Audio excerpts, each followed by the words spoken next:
Starting out as self-employed is exciting. You finally made the decision, you have an idea, maybe even your first client or product in mind. And then, quietly, things start going sideways, not because of bad luck, but because of a handful of mistakes that almost every beginner makes and almost nobody warns you about.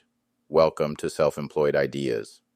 Today we're talking about the most common mistakes new self-employed people make, and more importantly, how to avoid them before they cost you time, money, or momentum. Mistake number one, trying to do everything at once. This is the most widespread and most destructive mistake in early self-employment. You start a freelance service, launch a digital product, open an Etsy store, and begin posting on 3 social platforms simultaneously. None of them get enough attention to work. All of them stall. You burn out after 60 days and conclude that self-employment doesn't work, when the real problem was fragmented focus. Pick one model, run it for 90 days before adding anything else. Mistake number 2, underpricing to get clients faster.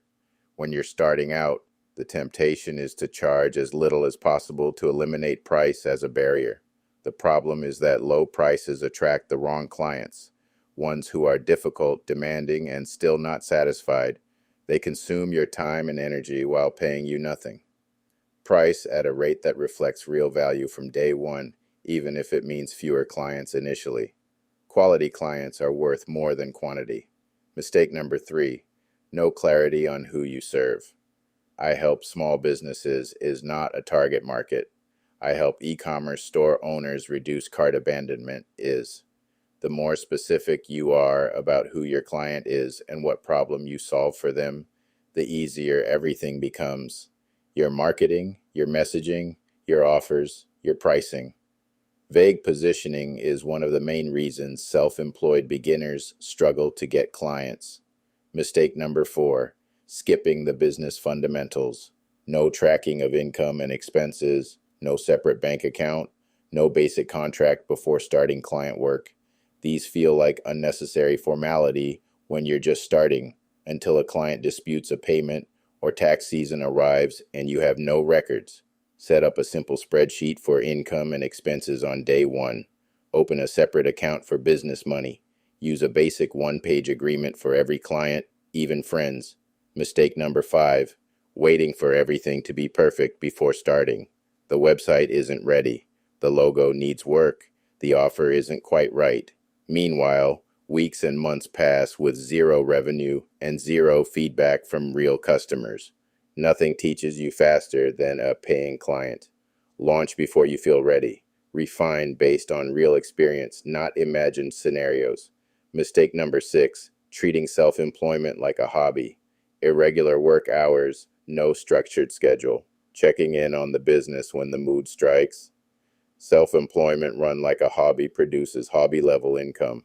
Even if you love what you do, the business side requires discipline, consistent time blocks, defined work hours, tracked metrics, and regular review of what's working. Mistake number 7, no plan for slow periods. Every self-employed person experiences slow months. It's not a sign of failure. It's a normal part of independent income. The mistake is not preparing for it.